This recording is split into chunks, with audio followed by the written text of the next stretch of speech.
얼마 전부터 우회전 할 때 꼭 섰다가 확인하고 지나가야 됩니다. 뉴스 보니까 어떤 운전자가 그걸 위반하고 그냥 빨리 지나갔어요. 기자가 쫓아가가지고서 물었습니다. 왜 천천히 지나가지 않고 그렇게 빨리 가냐고. 그랬더니 이 운전자가 뭐라고 대답하냐면, 천천히 가면 뒤에서 빵빵거리고 뒷사람한테 혼납니다.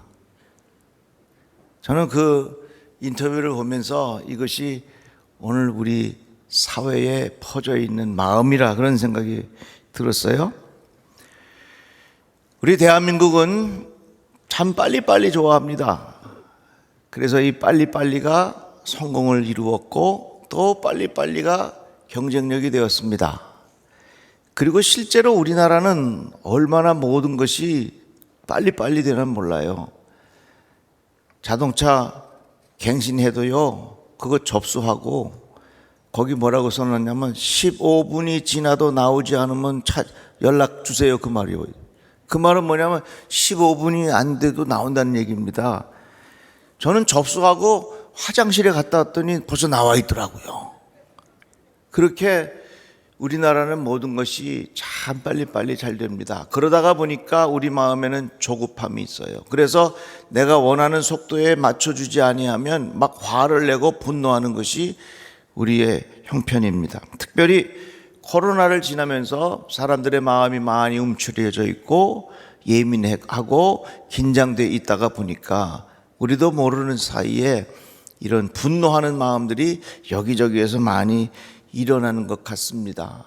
이제 내일이 5월 1일 가정의 달이 시작이 되는데 우리 성도들의 가정이 어떻게 하면 행복할까 이 생각을 하다가 가정에서 화만 없어도 가정이 행복하겠다 하는 생각이 많이 들었어요. 여러분, 가정이 행복하기를 축복합니다. 가정이 행복하려면 가정에 이 분노가 있으면 안 돼요.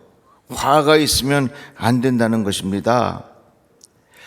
이 가정에서의 분노는 정말로 상처가 너무 커요.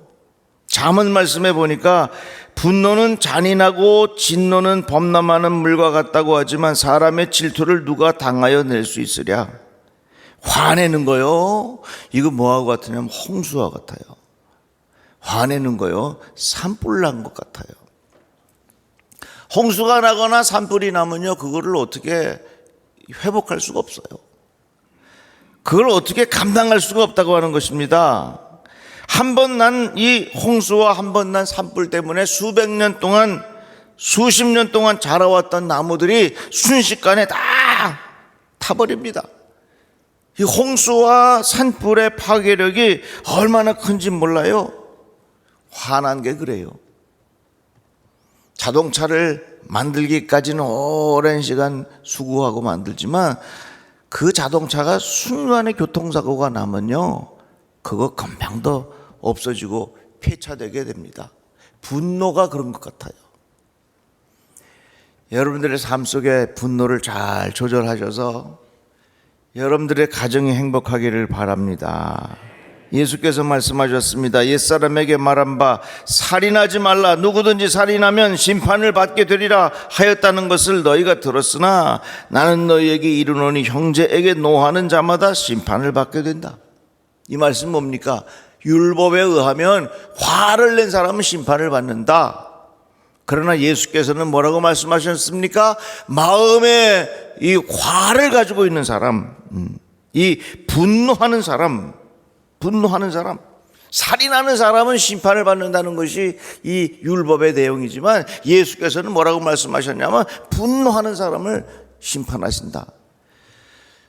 율법은요, 행위의 결과를 심판합니다.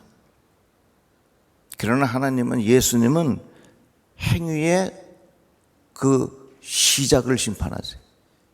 행위의 동기, 그 마음의 상태를 하나님은 눈여겨보신다, 그 말입니다.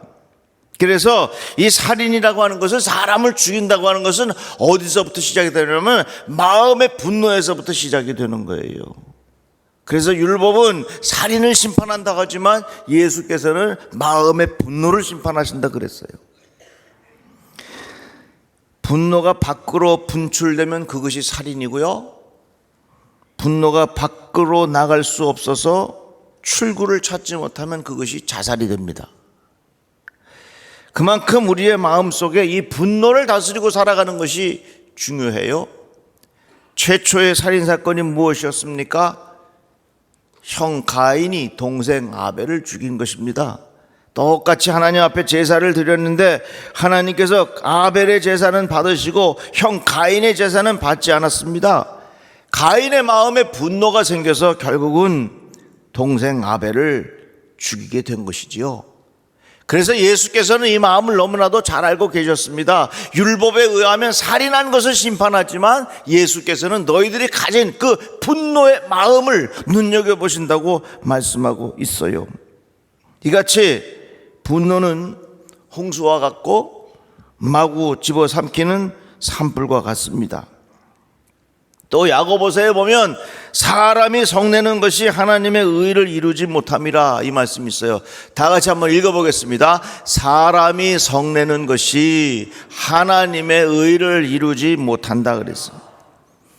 또 잠언 말씀에 보면 노하기를 더디하는 자는 용사보다 낫고 자기 마음을 다스리는 자는 성을 빼앗는 자보다 나으니라. 성을 빼앗는 것이 얼마나 큰 성공입니까? 그런데 그거보다 더 큰 일이 있다면 그것은 바로 우리의 마음을 다스리는 것이 성을 빼앗는 것보다 낫다, 이렇게 가르쳐주고 있는 것입니다. 그래서 여러분들의 삶이 평안하기를 주의 이름으로 축복합니다. 평안하려면 어떻게 하냐? 내 마음을 잘 다스릴 줄 알아야 돼요. 내 마음의 분노의 불길을, 그것을 잡을 줄 알아야 우리의 마음이 평안하다는 것입니다.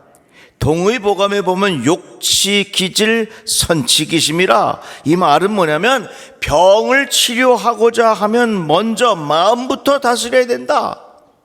모든 질병의 원인은 마음에서부터 오니까 이 마음을 다스려야 된다. 그런데 이 마음 심자를요 어떻게 해석하냐면 우리에게 보이는 심장, 이 심장이잖아요. 이것도 마음심이고, 무형, 보이지 않는 마음. 또 어느 학자는 이렇게 설명했습니다. 마음심을 하나님의 심이 심어놓은 마음, 영혼이라 이렇게 표현하기도 했습니다. 마음을 다스릴 줄 알아야 분노도 다스리고, 마음을 다스릴 줄 알아야 우리의 육신도 건강하다 하는 것입니다. 그래서 우리의 마음을 잘 다스릴 줄 알아야 돼요.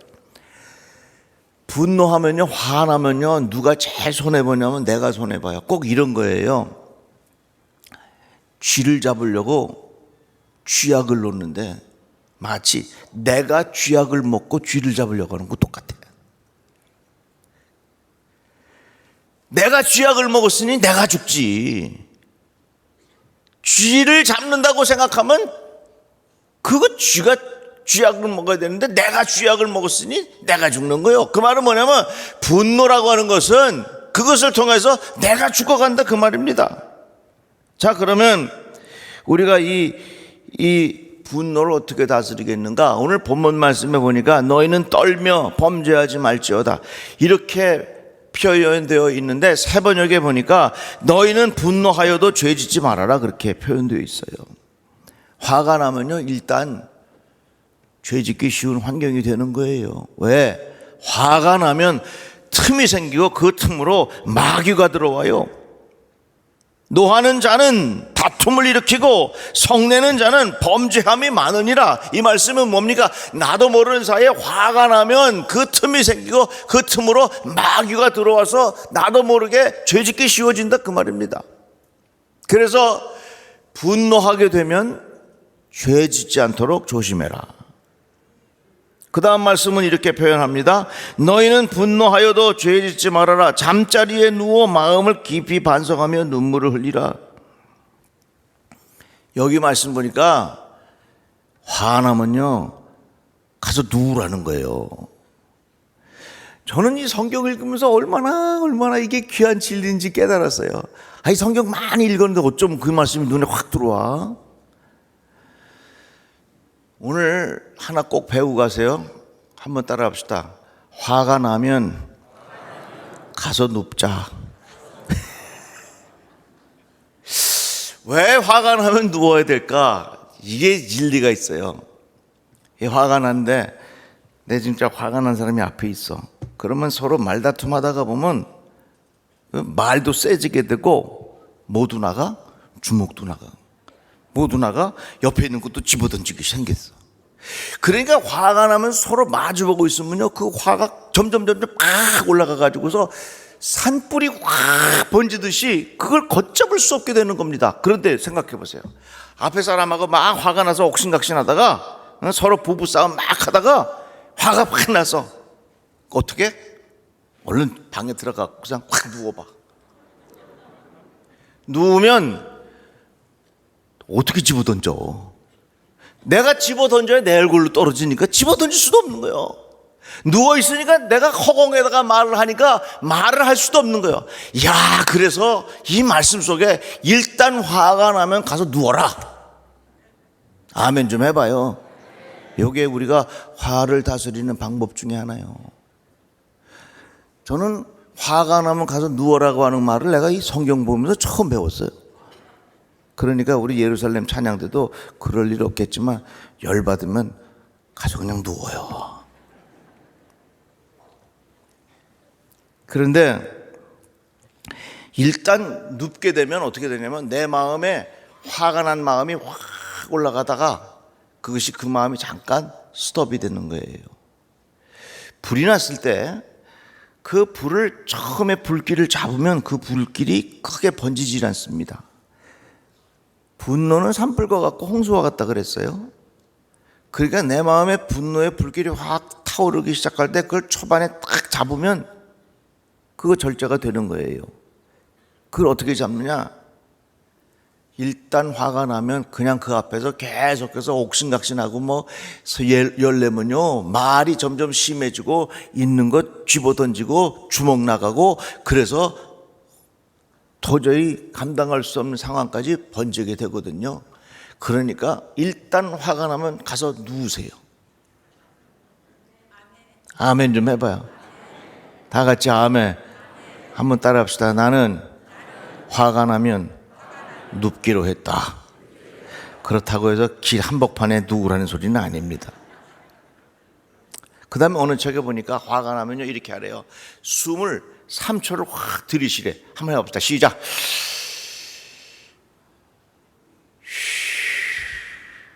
다시 한번 시작. 어떤 분은 3초가 이렇게 짧아. 이거를 여러 번 반복하면요 나도 모르는 사이에 마음의 분노가 싹 가라앉기 시작한대요. 그러니까 여러분 가족들끼리 서로 살면서 약속을 하세요. 갑자기 아내가 방에 들어가고 혼자 저 사람 몹시 열받았구나 이렇게 생각하면 되는 거예요. 분노를 다스리는데 분노가 일어났을 때에 누워서 자기의 마음을 깊이 반성해라 그 말입니다. 그러면 누워서 가만히 이렇게 생각해 보면 왜 화가 났을까? 뭐 왜 그랬을까? 이런 생각들이 들게 되거든요. 근데 사실은 뭐 잘못해서 화가 날 수도 있겠지만 서로 이해가 되지 않아서 화가 날 때도 많아요. 제가 결혼해서 처음 제 아내가 콩나물국을 끓여줬는데 그 콩나물국을 딱 받는 순간 앞으로 살아갈 일이 걱정이 많이 되더라고요. 우리 집은 우리 아버님이 아주 경상도니까 빨간 고춧가루에다가 그냥 소금 확 쳐갖고서 맵고 짜게 먹었는데 아이고 제 아내가 끓여온 콩나물국은요 아무것도 없어. 멀게. 그걸 딱 먹는 순간 이걸 왜 이렇게 끓였나? 차라리 그냥 물에다가 콩나물 넣어갖고 주지. 생각해 봤더니 우리 친정은 시뻘겋게 먹었지만 제 아내의 처갓집은 그렇게 드신 거예요.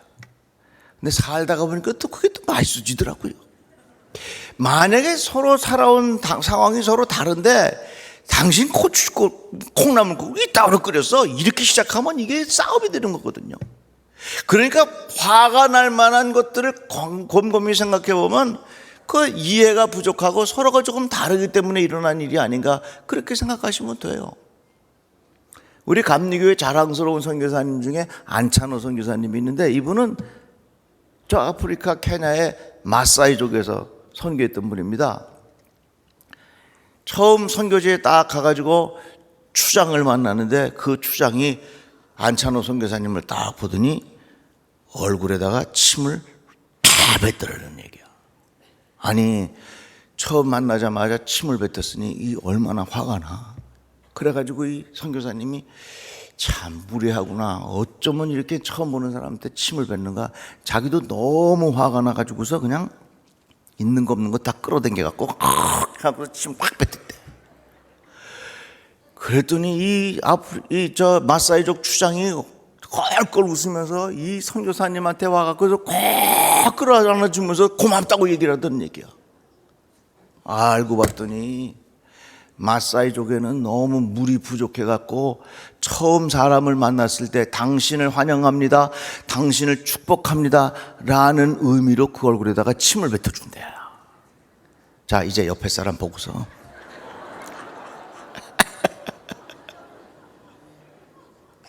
그래서 아기가 태어나면요, 사람들이 모여갖고 그 태어난 아기한테 전부 다 침을 뱉는데.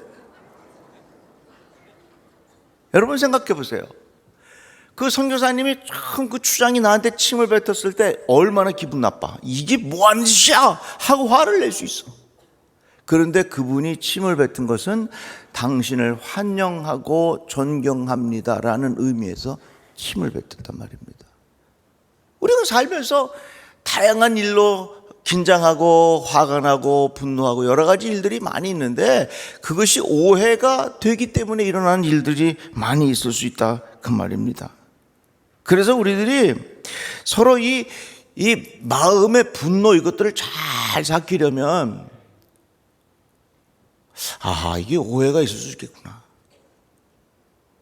아, 그럴 수도 있겠구나, 한번 따라해 봅시다. 그럴 수도 있겠구나. 다시 한번, 그럴 수도 있겠구나. 그런 마음을 가져보면 그 마음이 조금 누그러들게 돼 있어요. 여러분, 자녀들 키우면서 자녀들 때문에 화날 때 있죠.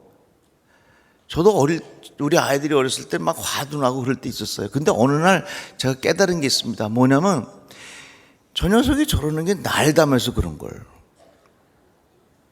나하고 성격이 비슷해서 저런데 나를 닮아서 저렇게 된 거를 내가 어떻게 혼을 낼 수 있겠는가.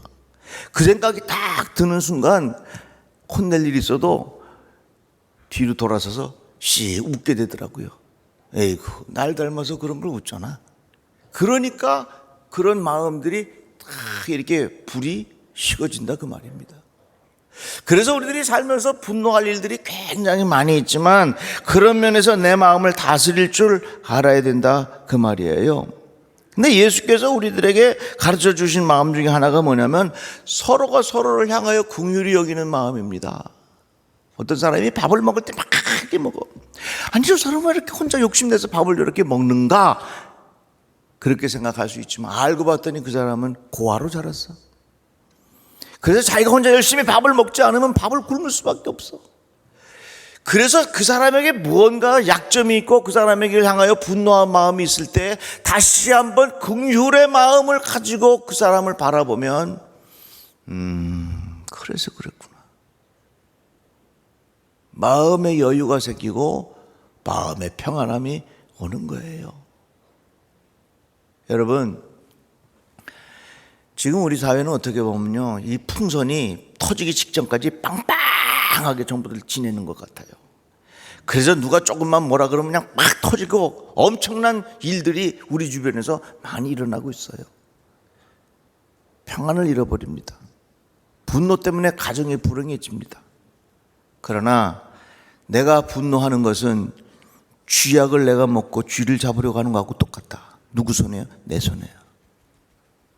그래서 오늘 말씀 잘 기억하시고, 일단 화가 나면 가서 누워 계세요. 그것이 성경에서 우리에게 가르쳐 주시는 말씀입니다. 그러는 가운데 주님의 마음이 내 안에 계실 것이고 그것을 통하여 평안함을 얻게 될 것이고 우리의 가정은 더욱 행복하고 여러분들의 삶 속에 하나님의 평안함이 가득하게 되기를 주의 이름으로 축복합니다. 기도합시다. 하나님 감사합니다. 주의 말씀을 들었습니다. 살다가 보면 이렇게 저렇게 화나고 분노할 일들이 많이 있지만 우리의 마음을 잘 다스리며 살아가게 하여 주시옵소서.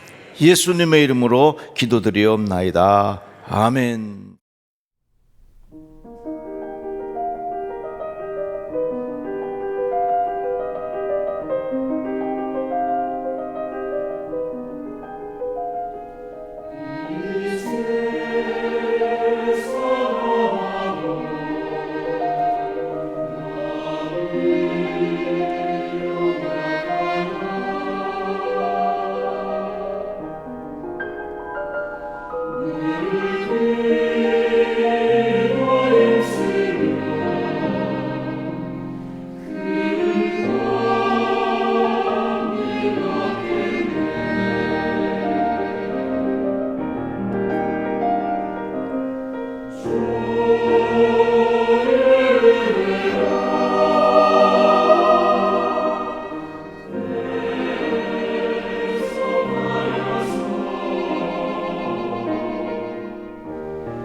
이와 같이